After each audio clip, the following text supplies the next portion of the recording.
बात महाराष्ट्र से निकलकर अब बंगाल की होगी। बंगाल की सीक्रेट फाइल मामले को लेकर ईडी की अर्जी पर सुप्रीम कोर्ट में सुनवाई जारी है।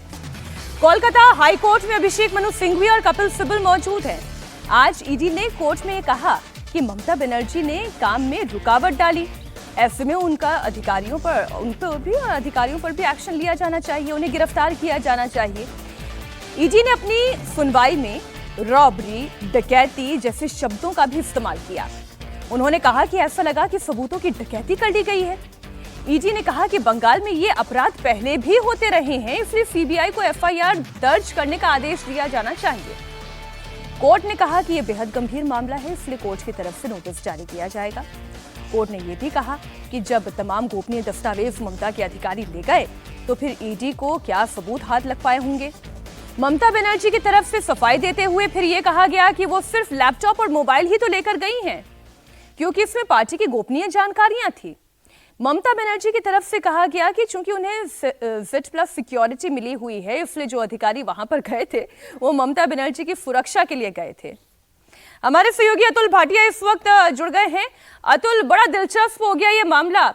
Z+ सिक्योरिटी है, फाइलों के जो दस्तावेज हैं वो पार्टी के गोपनीय दस्तावेज हैं। ये किस तरीके की दलीलें दी जा रही हैं कोर्ट में? देखिए, बिल्कुल मीनाक्षी, ईडी की तरफ से 3 याचिकाएं जो है वो सुप्रीम कोर्ट में दाखिल की गई हैं। पहली जिसमें आईपैक पे रेड्स की गई, वहां पर ममता बनर्जी और पश्चिम बंगाल के डीजीपी, इसके अलावा कोलकाता कमिश्नर और बाकी पुलिस अधिकारी पहुंचे थे। इसमें ईडी ने सीबीआई जांच की मांग की है।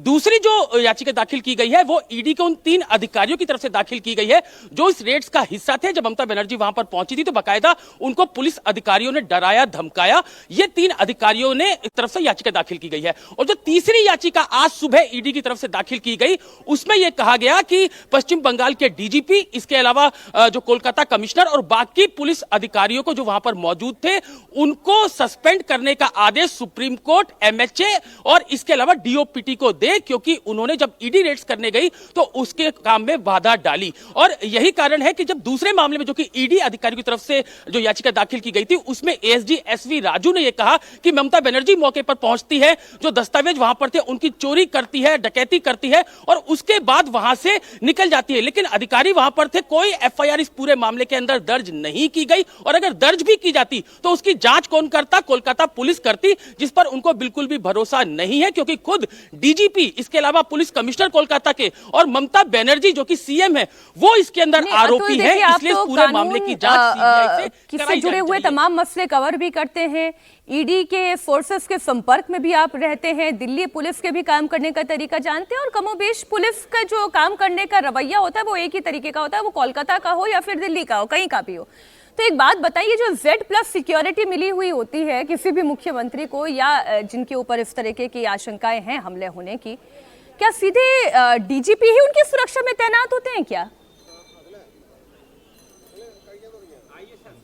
देखिए, इससे इस मामले की गंभीरता समझिए। यही आज ईडी ने सुप्रीम कोर्ट के अंदर भी कहा। तुषार मेहता जो एसजी हैं, सॉलिसिटर जनरल, उन्होंने भी सुप्रीम कोर्ट के अंदर यह बात कही कि आखिर ऐसा क्या था कि मुख्यमंत्री को खुद मौके पर पहुंचना पड़ा। उन्होंने सारे दस्तावेज वहां से चोरी कर लिए।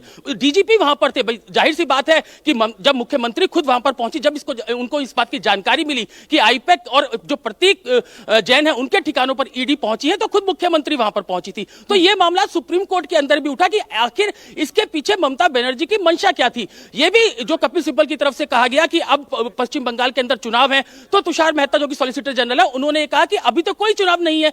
जिस पर कपिल सिब्बल ये बात बोल रहे थे कि आप सॉलिसिटर जनरल है, आपको तो ये पता होना चाहिए कि चुनाव अभी होने वाले हैं। तो इस पर जो बाकायदा तुषार मेहता, उन्होंने कहा कि मेरा कहने का मतलब यह है कि अभी जो इलेक्शन कमीशन है उसने पश्चिम बंगाल के अंदर चुनाव अनाउंस नहीं की है। तो जो कोलकाता हाईकोर्ट के अंदर हुआ उसका भी जिक्र हुआ कि कैसे कोलकाता हाईकोर्ट को जंतर मंतर बना दिया गया दिल्ली का, कैसे भीड़ वहां पर पहुंची, कैसे जो पूरा जो टीएमसी के लोग हैं वो 5000 की संख्या में वहां पर पहुंच गए थे, जिसके चलते कोलकाता हाईकोर्ट के अंदर इस पूरे मामले की सुनवाई नहीं हुई। तो अभी क्योंकि लगातार ईडी काफी हमलावर है इस पूरे केस के अंदर, लगातार इस बात को कह रही है कि किस तरीके से पहले भी जो जॉइंट डायरेक्टर लेवल कोई डिटेल आती है हम दोबारा आपका रुख करेंगे। बहुत शुक्रिया अतुल आपका।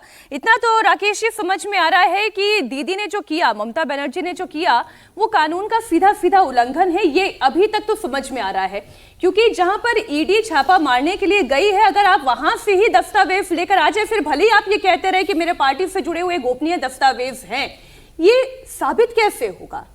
ये साबित कैसे होगा? क्या ममता दीदी फंस गई हैं इस मामले में? मुझे लगता है भारत सरकार को सबसे पहले ये गाइडलाइन तय करना चाहिए कि जिन नेताओं को Z+ जैसी सुरक्षा प्रणाली उपलब्ध कराई गई है, उन नेताओं की सुरक्षा व्यवस्था सिर्फ सुरक्षा तक ही सीमित है, डकैती डालने के लिए असीमित नहीं हुई है।